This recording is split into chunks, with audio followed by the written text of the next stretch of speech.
우리 성도님들 안식일을 맞이해서 주의 교회당을 찾은 모든 분들에게 우리 하나님께서 여러분 개인에게 은혜를 주시고 여러분 기도에 응답하시기를 간절히 원합니다. 저희는 9월 달에 이사야서를 읽고 있습니다. 그래서 이사야서를 제가 간략하게 요약을 좀 해드리겠습니다. 여러분 혹시 음악의 어머니라고 하는 그런 별칭을 받은 유명한 음악가가 있습니다. 누군지 혹시 아시겠습니까? 이 사람인데요. 핸델, 음악의 어머니. 핸델의 그 작곡한 곡 가운데 가장 탁월하고 유명한 그 곡이 하나 있는데,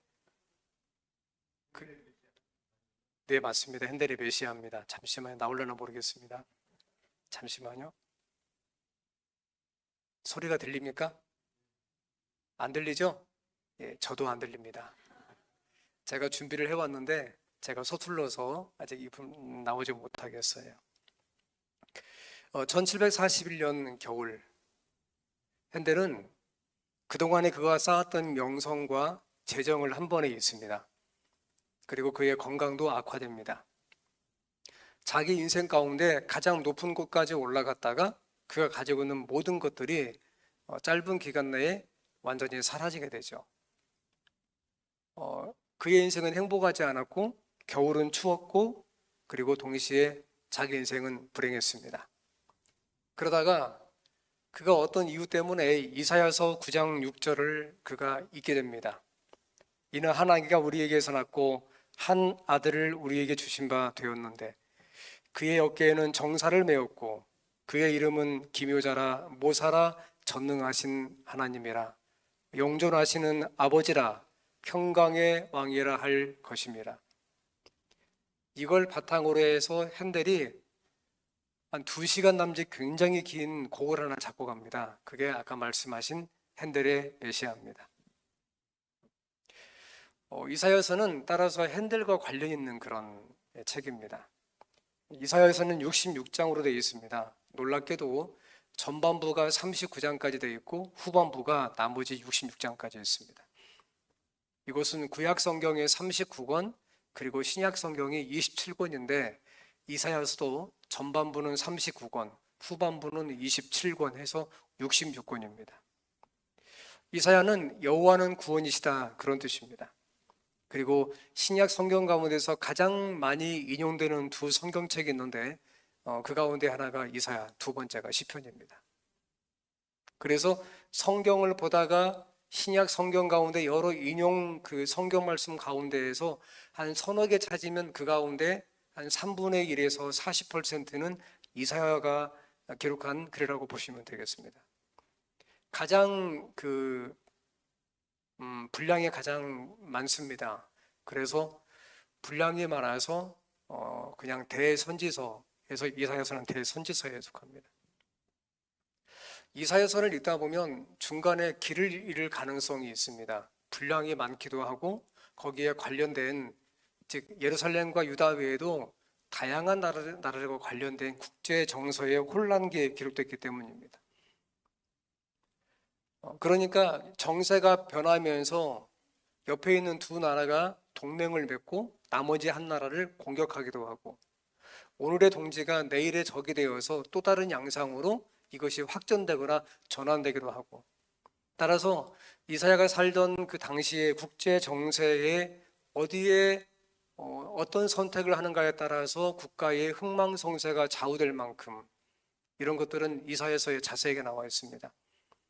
그런데 그럼에도 불구하고 이사야서에서 선지자를 통해서 하나님께서 하시는 말씀은 정세에 흔들리지 말고 온전하게 하나님의 율법과 믿음 가운데에서 하나님을 의지하고 살 것을 강조합니다.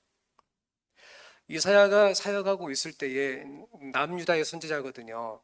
그리고 이사야가 그 제2기간 동안에 북방 이스라엘이 망하게 되는데 그때 호세아, 아모스가 같이 활동하게 됐고요. 여러분 그 고레벨 속에 들어갔다 나왔던 선지자 누구죠? 요나는 동시대인데 북방 이스라엘 사람이지만 동시에 이방 선교사 그러니까 니느웨를 위한 선교사가 되었죠. 제가 표를 하나 그려왔는데요. 근사치만 이렇게 기억하기 쉽게 한 이사야는 한 60년 정도 활동을 했습니다. 그래서 1장 1절에 보게 되면 유다 왕 우시야, 요담, 아하스, 히스기야 요 네 왕 시대에 이사야가 있었습니다. 아모스의 아들 이사야가 유다와 예루살렘에 관하여 본 계시라. 그런데 열왕기하 21장 16절에 보게 되면 므낫세가 유다에게 범죄하게 하여 여호와께 보시기에 악을 행한 것 외에도 또 무죄한 자의 피를 심히 많이 흘려라고 기록했는데 므낫세 임기 초에 이사야가 톱으로 켜서 죽임을 당합니다. 이사야서의 제일 처음은 이렇게 시작합니다. 방금 제가 1절을 읽었고 2절은 이렇게 시작합니다. 하늘이여 들으라, 땅이여 귀를 기울이라. 제가 빨간 단어에 색을 칠해놨는데 하늘, 땅, 이거 어디 나오죠? 태초에 하나님이 천지를 창조하시니라. 그래서 이사야서의 시작은 창세기 1장과 관련되어 있습니다. 이사야서의 제일 마지막 내용은 내가 지을 새 하늘과 새 땅이 내 앞에 항상 있을 것 같이 라고 말씀하고 있는데요. 계시록 제일 마지막 장이 22장인데 21장부터 이어지는 마지막 큰 문단의 시작이 내가 또 새 하늘과 새 땅을 보니. 그래서 이사야서 가장 첫 문장은 창세기 1장과 서로 연결되고 이사야서의 제일 마지막 문장은 계시록 성경의 제일 마지막 문단과 관련이 있습니다. 참 특이하지 않습니까, 여러분? 더군다나 이사야는 마태, 마가, 누가, 요한이라고 하는 신약의 네 복음서 외에 하나님의 거룩함 그리고 심판과 회복에 대한 강력한 기별을 가지고 있기 때문에 이사야서를 우리가 제5복음서라고 부르기도 합니다. 제가 앞서서 이사야서는 나누면 몇 개로 나눌 수 있다겠어요? 제가 두 개라고 했죠. 두 개예요. 축구의 전반전, 후반전 하듯이 두 개로 갈라지는데 1장부터 39장, 구약 성경 숫자만큼 39장인데요. 이스라엘과 열방을 향한 심판과 소망이에요. 그러니까 1장부터 39장은 유다와 예루살렘을 중심으로 해서 그 주변국에 하나님의 심판이 어떻게 임할 것인지, 그 가운데에서 그럼에도 불구하고 믿음 가운데 살아가는 사람들은 하나님께서 어떻게 그네들을 구원하실 것인지에 대한 소망을 말씀하고 있고요. 나머지 40장부터 66장, 그러니까 신약 성경의 권수와 똑같은 27권은 용서와 구원, 그리고 이스라엘을 회복하는 메시지.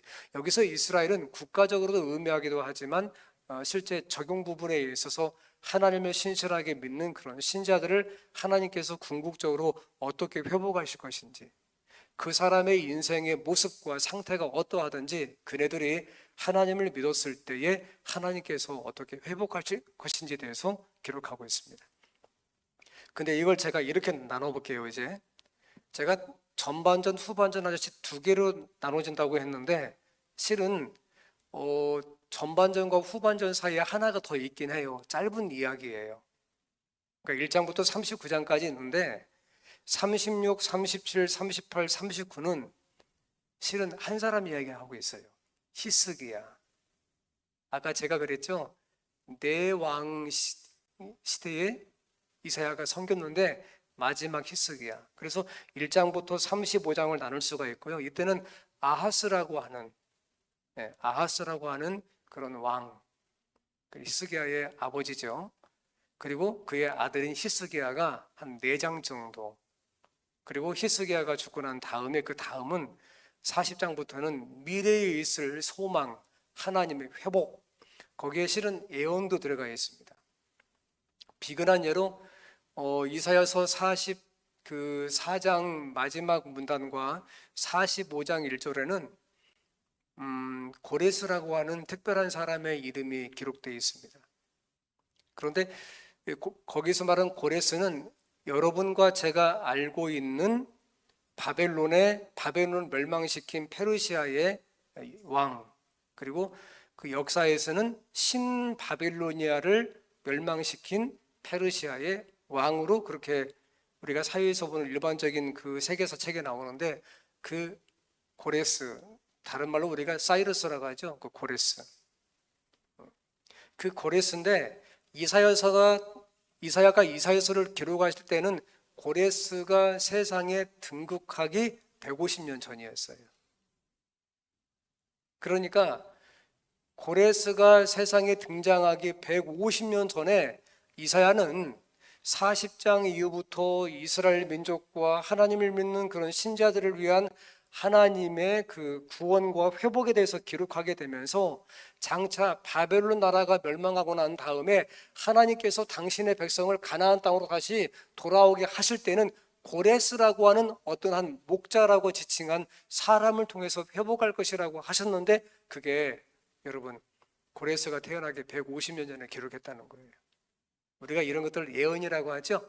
정확하게 기원전 539년에 바벨론이 멸망하고 얼마 후에 이스라엘 백성들이 다시 유다 백성들이 가나안 땅으로 돌아가잖아요. 그때 첫 번째 포로 귀한 영 돌아가라고 한 사람이 고레스입니다. 저는 이사야서의 그 문단에 있는 세부 주제를 다루지는 않을 겁니다. 제가 여러분과 지금 함께 살펴보는 것은 이사야서를 내가 읽을 때 어떻게 쉽게 읽을 것인가, 중간에 길을 잃지 않고 중간중간에 징검다리를 어떻게 잡고 건너갈 것인가에 대해서 제가 중점을 두고 말씀을 드리겠습니다. 그러면 자, 이사야서 1장부터 6장을 어떻게 쉽게 읽을 것인가, 제가 두 가지를 제가 성경을 보면서 찾았습니다. 첫 번째, 여러분들은 형광펜이나 아니면 그 밝은 색연필을 가지고 이사야서를 펼치고 거기에서 유다와 예루살렘이라고 하는 두 단어가 나오면 거기에 줄을 치면 됩니다. 그 다음을 아직 읽지 않더라도. 그래서 이사야서 1장 1절에 유다와 예루살렘 또는 예루살렘과 유다가 나오거든요. 그러면 1장 2절과 3절 그리고 그 다음 성경 말씀을 읽지 않더라도 먼저 거기를 줄을 치는 거예요. 그리고 2장 1절에 가면 동일한 문장의 문구가 나옵니다. 그러면 2장 전체를 읽기 전에 거기를 먼저 줄을 치는 거죠. 또다시 3장으로 넘어가서 3장 1절에 나오면 거기에 줄을 치는 거예요. 자, 그러면 1장과 2장과 3장을 아직 다 보지 않는 상태에서 우리는 이 자그마한 두 단어가 합성된 문구에 3번 형광펜이나 밝은 어떤 연필로 줄을 쳤습니다. 그렇다면 1장부터 3장은 어디에 관한 내용이에요? 유다와 예루살렘. 그러면 1장과 2장과 3장을 읽으시면서 구체적인 내용을 내가 기억하지 못한다 할지라도 적어도 그 단어 2개만 보고도 아하, 이사야서의 시작은 유다와 어디? 예루살렘에 관한 것이다. 충분히 이해할 수 있을까요? 두 번째는 우리가 사람을 찾아야 돼요. 1장 1절에 거기에 우시야, 요담, 그리고 아하스, 히스기야가 나와요. 그런데 6장에 가게 되면 우시야 왕이 한 번 더 나옵니다. 6장 1절에 우시야 왕을 찾아서 줄을 치면 돼요. 왜냐하면 우시야 왕이 죽을 때라는 성경 말씀이 있거든요. 아하, 그러면 이사야가 본격적으로 선지자 사역을 시작한 것은 우시야 왕의 초기가 아니고 언제였다? 우시야 왕이 죽을 말년 시기였다. 짐작할 수가 있겠죠. 그죠? 자, 그래서 1장부터 6장까지는 1번하고 2번 줄을 치면 되는 거예요. 그러면 3장과 4장, 5장은 실제 여러분 유다와 예루살렘에 관한 내용이 전부 다예요. 자, 정리해 봅시다. 그렇다면 1장부터 5장까지는 전부 뭐와 관한 얘기예요? 유다와? 여러분은 짧은 시간 내에 5장을 읽은 거예요. 지금 내용을 정리해 보는 겁니다. 6장은 누구와 관련되어 있다고요? 우시야 왕이 죽을 때에, 죽은 그 해에 이사야가 이상을 봐요. 환상을. 하나님의 보좌가 있고 스랍들, 성경에서 그룹, 다른 말로 캐룹이라고 하죠. 그룹이라고 하는 천사가 있고 스랍이라고 하는 천사가 있어요. 동일한 다 천사를 이렇게 성경 원문을 가지고 와가지고 스랍 또는 그룹 그래요.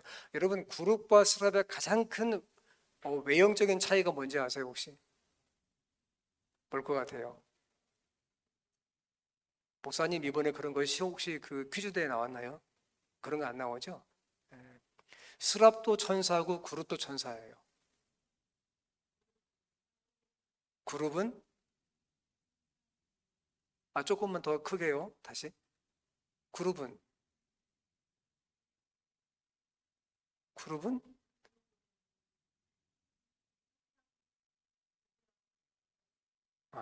오케이. 자, 제가 이렇게 설명드릴게요. 그룹은 날개가 4개예요. 스랍은 6개예요. 가장 외형적인 차이는 그래요. 하지만 둘 다 천사들이에요.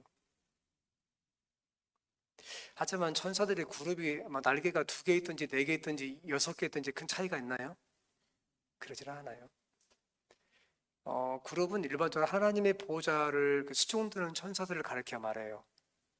하지만 스랍들은 동일한 천사이지만 하나님의 거룩함과 영광 가운데 어떤 군사적인 측면도 포함하고 있어요. 그러나 그것도 큰 차이가 있지는 않아요. 자, 7장부터 12장은 이렇게 정리하시면 도움이 됩니다. 어떻게 쉽게 찾는 거, 읽는 거. 여러분들은 7장부터 12장 사이에는 아하스라는 왕을 찾으셔야 돼요. 2번 나오거든요. 실은 7장에서 한번 찾으시고요. 7장 1절하고 10절 줄을 그으시면 돼요. 그리고 12장을 넘어서지만 14장쯤 가면 아하스 왕이 죽을 때에 이사야가 본 계시가 나오거든요. 그 줄 치면 돼요. 그 다음에 이사야의 2 아들을 찾으면 돼요. 첫째 아들의 이름이 스왈랴십, 스왈랴십인데 스왈랴십의 본래 뜻은 남은 자가 돌아오리라 그런 뜻이에요. 그럼 하나님의 심판이 있고 여러 위기가 있겠지만 하나님께서 진실한 사람들을 남겨놓을까요? 안 놓을까요? 그래서 남겨놓겠죠. 남은 자가 돌아오겠다. 하나님의 심판은 긍정적인 관점에서 무엇과 동의어라고 제가 혹시 말씀드렸나요? 구원과 동의어라고. 둘째 아들 이름은 마헬 살랄 하스바스, 노략, 약탈, 이것이 속히 이 말이라 그런 뜻이에요. 그러니까 2 아들의 이름을 가지고 그 당시에 상황에 있었던 것을 확인할 수가 있죠. 아무리 어려운 상황에서도 진실한 사람들을 하나님께서 돌아오게 하시는구나, 남은 자. 그럼에도 불구하고 노략, 약탈, 국가의 운명이 풍전등화에 있을 수밖에 없게 되고 그런 말미암아 북방 이스라엘이 먼저 망하는 걸 이사야가 목격합니다. 기원전 722년. 그리고 남방 유다도 바르게 쓰지 못하는 선택을 함으로 말미암아 그 시대의 사람이나 그 다음 세대가 마치 업보처럼 굉장히 하나님의 심판을 받을 것을 예언하는 내용입니다. 세 번째는 요 범위에서는 남은 자라는 그런 이 범주에서 문구를 찾으면 굉장히 도움이 됩니다. 남은 자가 많이 나오거든요. 아무리 힘들고 그래도 하나님께서 반드시 돌아오게 하고 회복하게 할 것이라는 분명한 약속을 주께서 반복하시거든요. 그래서 7장과 12장에서는 읽으시면서 이 3가지를 찾으시면 되겠습니다. 따라서 7장 이하는 아하스와 관련된 내용이에요. 12장, 13장, 14장 계속 이어지겠지만 말입니다. 7장을 조금 더 보면 이런 내용입니다. 7장 1절 우시야의 손자요 요담의 아들인 유다의 아하스 왕 때에 아람의 르신 왕과 르말리아의 아들 이스라엘의 베가 왕이 올라와서 예루살렘을 쳤으나 능히 이기지 못하니라. 제가 지도를 좀 그려왔는데 남쪽에 있다 그래서 남유다예요. 북쪽에 있다 해서 북이스라엘이에요. 근데 이 북이스라엘은 에브라임이라고 다른 말로 불려지기도 해요. 왜냐하면 북이스라엘, 다른 말로 북방이스라엘의 초대 왕이 누구였죠? 여로보암인데 여로보암이 에브라임 지파에 속했고요. 북방 이스라엘의 수도인 사마리아가 에브라임 지파의 땅이었어요.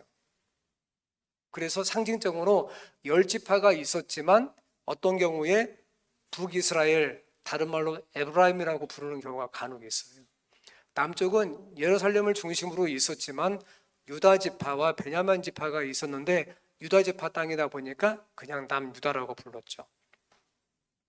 그런데 보시게 되면은 아람 왕, 다른 말로 시리아라고 합니다. 오늘날 시리아가 그 당시 아람 땅이었으니까. 예. 아람 왕과 북이스라엘의 왕이 서로 동맹을 맺습니다. 그리고 말하기를 저 북쪽에서 강력하게 나라가 점점점 커지고 있는 아시리아가 호시탐탐 노리고 있으니까 남유다에게 세 나라가 힘을 합쳐서 아시리아를 우리가 잘 막아보자라고 말합니다. 그런데 남유다의 아하스 왕이 우리는 그렇게 하지 않겠다고 해요. 그랬더니 북이스라엘과 아람, 다른 말로 이 시리아 이 군대가 연합을 해가지고 남유다를 쳐들어오는 거예요. 왜냐하면 우리와 연합하지 않는 거 보니까 남유다는 아시리아와 아수르와 연합을 할 것 같다. 아수르가 오기 전에 얼른 쳐서 정리해버리자. 이게 국제정세, 여러분 영원한 적이 있다, 그 영원한 아군과 적군이 있다 없다? 국제 없죠, 그죠? 그런 거예요. 그때나 지금이랑 큰 차이가 없어요. 그래서 전쟁이 일어납니다. 그리고 전쟁에서 승리하지 못하고 북이스라엘과 아람이 이렇게 돌아가게 되죠. 이렇게. 그게 7장의 사건이에요. 13장부터 35장은 어떻게 읽을 것인가? 제가 아주 간략하게 이것만 기억하시면 도움이 됩니다. 무엇에 대하여 받은 경고라. 그게 꽤 많이 그것만 찾아서 줄을 치시면 돼요. 모압에 대하여 받은 경고라. 암몬에 대하여 받은 경고라. 해변 광야에 관한 경고라. 성경 가운데 나오는 그 해변 광야는 바벨론을 가리키거든요. 두마에 관한 경고라. 두마는 에돔 지역에 있는 것이기 때문에 에돔이라고 우리가 다른 말로 이해도 되겠죠. 네겝 짐승, 네겝, 다른 성경은 네게브, 그런데 이 네게브라는 말이 그 사막 지역이죠. 광야라고, 그 과거에는 그 광야라고 번역을 했었어요. 저번 성경은. 그런데 네게브라고 하는 이스라엘 남쪽에 있는 그런 사막 지역에 거기 있는 짐승들에 관한 경고라. 그 말은 네게브에 살고 있는 짐승이 아니고 그러니까 남유다에서 이집트, 애굽으로 가려면 네게브라고 하는 사막 땅을 지나가야 되는데 사막을 그냥 지나갈 수가 없잖아요. 낙타나 나귀가 필요하잖아요. 그런데 네겝 짐승은 사막을 건너는 낙타나 또는 그런 나귀 같은 그 짐승들에 대한 경고라, 이런 뜻이거든요. 이게 무슨 말이냐면 저 북쪽에서 아수르가 망하고 난 다음에 바벨론이 호시탐탐 노리고 있다 보니까 유다가 사신을 보내요. 애굽에다가 동맹 맺어서 좀 도와달라고. 그때 낙타가 지나가고 나귀가 지나가잖아요. 뭔가 선물을 가져갈 거 아니에요. 그죠? 예. 그런데 하나님께서 내려가지 말라 했거든요. 하나님께서 보호하실 것이니까 결코 다른 데하고 동맹을 맺지 마라. 왜냐하면 동맹을 맺으면 그 나라에서 그 나라 신도 가져와갖고 절을 해야 되니까. 사람의 동맹은 결코 힘이 없고 순간적이고 그리고 소용이 없다는 그런 기별을 주시기 바라는 것입니다. 그 다음에 36장부터 39장은요 아주 간단해요. 히스기야라는 이름을 찾아서 그으시면 돼요. 6장과 7장과 8장과 9장 전부 다 모든 장의 제일 첫 절에 누가 나와요? 히스기야. 그러면 앞에서는 처음에 시작할 때는 유다와 예루살렘을 찾았으면 됐고, 그죠? 두 번째는 어떤 왕을 찾으면 돼요? 아하스 왕을 찾으면 되고, 그 다음에 세 번째는 누구 찾으면 돼요? 여기 나와 있는 누구? 히스기야 찾으면 되겠죠. 36, 37, 38, 39. 그러면 여러분들은 이 4장을 집에 가서 읽으면서 모든 내용은 히스기야 시대에 있었고 히스기야를 중심으로 기록된 어떤 사건에 대한 내용이라고 인식하시면 되겠어요. 그리고 이제 39장 부터 시작하는 것은 히스기야가 병에 걸려서 죽을 뻔했다가 기적적으로 기도하고 났거든요. 이 소식을 들은 저 북방의 신흥국 바벨론이 사신을 보내요. 축하 사신을. 그래 히스기야가 그 사신을 먼 곳에서 오니까 맞이하면서 너무 기쁜 나머지 자랑을 하기 시작해요. 우리가 금이 얼마나 많고 뭐 말이 얼마나 많고 그다음에 뭐 동이 얼마나 많고 다 보여주는 거예요. 그러니까 바벨론 사신이 돌아가면서 아하, 우리가 다른 나라 침략해서 뺏어오려면 가장 먼저 어디 먼저 와야겠다. 남 유다 먼저. 그러니까 함부로 통장 보여주는 거 아니에요. 제가 갈 때만 살짝 보여주세요. 그래서 실은 39장은 이 내용이고요. 제가 이렇게 좀 정리해서 가져왔어요. 그리고 39장 7절에 보면 이런 말씀이 있습니다. 보라, 날이 이르리니 내 집에 있는 모든 소유와 내 조상들이 오늘까지 쌓아둔 것이 모두 바벨론으로 옮긴 바 되고 남을 것이 없으리라 여호와의 말이니라. 또 내게서 태어날 자손 중에서 몇이 사로잡혀 바벨론 왕궁의 환관, 다른 말로 뭐라고 합니까? 환관을 내시가 되리라 하셨나이다. 그래, 예언이 어떻게 성취가 되냐면 남유다의 마지막 대략 한 20년 정도 그 기간 동안에 기원전 605년에는 다니엘이 끌려가고요. 기원전 597년에는 에스겔이 끌려가게 됩니다. 에스겔이 끌려갈 때 1만 명 정도의 기술자와 아주 탁월한 재능을 갖고 있었던 사람들도 동일하게 끌려가게 되는 거예요. 그걸 예언한 거예요. 그 다음에 40장부터 66장은 네 가지를 찾으면 되는데요. 첫 번째는 40장 1절을 찾아서 줄을 치셔야 돼요. 반드시. 왜냐하면 너의 하나님이 이르시되 너는 뭐하라? 위로하라. 내 백성을 뭐하라? 위로하라. 이 말씀인데 이걸 찾으셔야 돼요. 왜냐하면 그러면 40장부터 마지막 66장까지는 어떤 내용이 많아요? 어떤 내용이 많을 것 같아요? 위로하라. 하나님이 분명히 약속하셨다. 너에게 소망이 있을 것이다. 하나님이 구원하실 것이다. 회복하신다고 약속하셨다. 반복해서 말씀하시는 거예요. 그 다음에 이 범주는 대단히 희망에 관한 성경 구절이 아주 많아요. 제가 다 여기에 적을 수 없을 만큼 많거든요. 그러니까 읽으시다가 은혜를 받으면 그거를 줄이시면 돼요. 세 번째는 이사야서 53장을 찾아서 전반부를 읽으시면 큰 도움이 돼요. 고난받는 종 예수 그리스도 어떻게 구원받고 어떻게 회복되냐면 그 대가를 먼 미래에 이 땅에 오실 메시아가 우리를 대신해서 지불하시기 때문에. 근데 그가 이 땅에 오셔서 이렇게 고난을 당하실 것을, 즉 예수님의 신약 시대의 십자가의 고난을 이미 구약의 이사야서 53장에 성경에 명확하게 예언적으로 기록을 해놓은 것이죠. 그리고 마지막 구절, 그러니까 이사야서 66장 22절, 23절, 24절의 문단을 찾아서 줄을 치시면 돼요. 제가 앞서 그랬죠. 이사야서 제일 처음은 하늘과 땅이 나오고 제일 마지막은 뭐가 나온다고요? 새 하늘과 새 땅. 처음은 창세기 뭐와 관련되어 있고 1장과 마지막은 무엇과 관련되어 있고 계시록과. 이해하시겠어요? 이렇게 하게 되면 정리가 되는 거예요. 이사야가. 자, 이제 정리해 봅시다. 이사야서를 쉽게 읽는 방법을 우리는 찾고 있어요. 읽다 보면 분량이 많아서 다 기억하지 못하는 경우가 있어요. 그럴 때는 그 문단 사이에 그 안에 있는 핵심적인 어떤 문구나 관련된 사람이나 사건을 찾아서 줄을 그으면 돼요. 그래서 저 같은 경우는 이사야서를 이렇게 쉽게 정리하기 위해서 여러분에게 이렇게 가지고 나왔어요. 저도 이렇게 줄을 쳐서 작업을 했거든요. 그렇게 굉장히 도움이 됩니다. 마지막으로 이사야서에서 가장 많이 반복되는 문구는 만군의 여호와입니다. 자그마치 62번 나옵니다. 만군의 여호와. 처음부터 마지막까지 하나님이 나온다는 거예요. 여러분 그 아십니까? 성경 가운데 유일하게 하나님이라는 단어가 한 번도 나오지 않는 책이 있어요. 뭔지 아시겠어요? 구약 성경 가운데 하나님의 단어가 한 번도 안 나와요.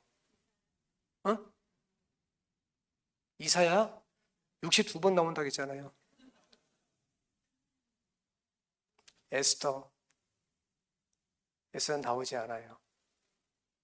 그런데 에스더서를 읽으면 사람들은 하나님이라는 단어가 나오지 않지만 그게 하나님의 역사가 얼마나 많은지를 성경을 보면서 깨닫게 돼요. 근데 이사야서는 다른 성경과 비교할 수 없을 만큼 압도적으로 만군의 여호와가 많이 나와요. 두 번째 많이 나오는 문구는 그날입니다. 그날. 이 그날은 첫 번째 하나님이 심판하시는 날 이런 뜻이 있고요. 두 번째는 하나님께서 구원하시는 날.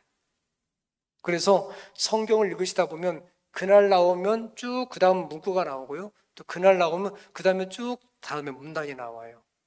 그날에 가장 먼저 나오면 그날에 있을 어떤 사건이나 하나님의 예언의 성취, 심판 또는 구원에 관한 내용들이 거기에 진술되게 되죠. 세 번째로 가장 많이 나온 것은 이스라엘의 거룩하신 이 26번 나오는데요. 제가 방금 말씀드린 이 세 개는 이사야서에만 나오는 특별한 단어들이고 특징이에요. 이제 마지막 말씀을 드리고 마치려고 합니다. 이스라엘의 거룩하신 이. 우리는 처음에 이찬미를 불렀습니다. 거룩, 거룩, 거룩, 거룩하신 주. 이찬미는 이사야서 6장 3절을 옮겨놓은 겁니다. 같이 읽어보시겠습니까? 시작. 서로 불러 이르되 거룩하다 거룩하다 거룩하다 만군의 여호와여 그의 영광이 온 땅에 충만하도다. 거룩하다 거룩하다 거룩하다. 하나님께서 어느 장소나 사람 가운데 임하시게 되면 그 옆에 있던 천사들이 말하기를 거룩하다 거룩하다 거룩하다. 하나님이 거하시는 곳이 거룩이죠. 하나님이 시간 속에 계시면 그 시간이 어떻게 됩니까? 거룩하게 돼요. 그래서 안식일이 거룩한 거예요. 하나님이 어떤 장소 가운데 임하시게 되면 그 장소가 어떻게 됩니까? 거룩해요. 거룩한 장소를 뭐라고 부릅니까? 거룩할 성자를 써서 성소. 거룩한 시간을 우리가 성시라고 부르고 거룩한 장소를 성소라고 불러요. 거룩하신 하나님이 우리의 마음 가운데 거하시게 되고 기도와 회개를 통해서 죄로부터 자유함을 입고 용서를 받고 하나님의 임재를 경험하게 되면 우리의 마음이 어떻게 될까요? 하나님이 뭐가 되는 겁니까? 성전이 되는 것입니다. 이사야서를 읽다 보면 거룩하다 거룩하다 거룩하다 구약에 한번 이사야서 6장 3절 신약에 한번 요한계시록 4장 8절 딱 두 번만 나옵니다. 성경 가운데 가장 많이 만군의 하나님이 나오고요. 그날이 가장 많이 나오고요. 그리고 앞서 말씀드린 것처럼 이거 이스라엘 거룩하시니까 가장 많이 나오고요. 유일하게 구약 성경 가운데 딱 한 번 거룩하고 거룩하고 거룩하신 하나님.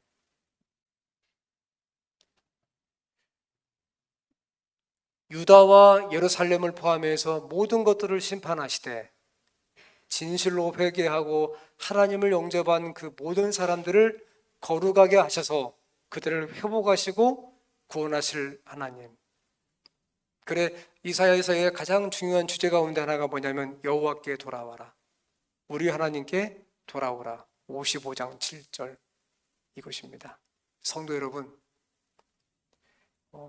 이제 두 가지 말씀을 드리고 마치려고 합니다. 첫 번째, 이사야서를 읽으시면서 길을 읽지 않으면서도 은혜를 경험할 수 있는 것은 방금 제가 함께 살펴본 아주 간단한 거지만 줄을 치고 또 줄을 치면서 하나님의 징검다리처럼 종족을 따라가는 것이고요.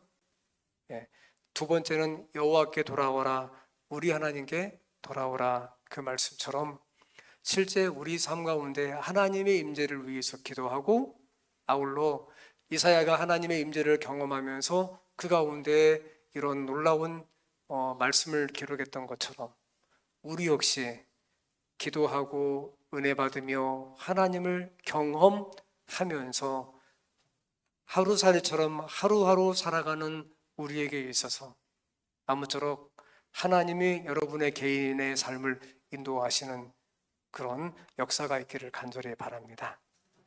깊어지는 밤 하나님께서 이곳에 오신 우리 성도님들에게 넉넉한 은혜를 통해서 안식일의 복을 주시기를 간절히 바라면서 말씀을 드리겠습니다.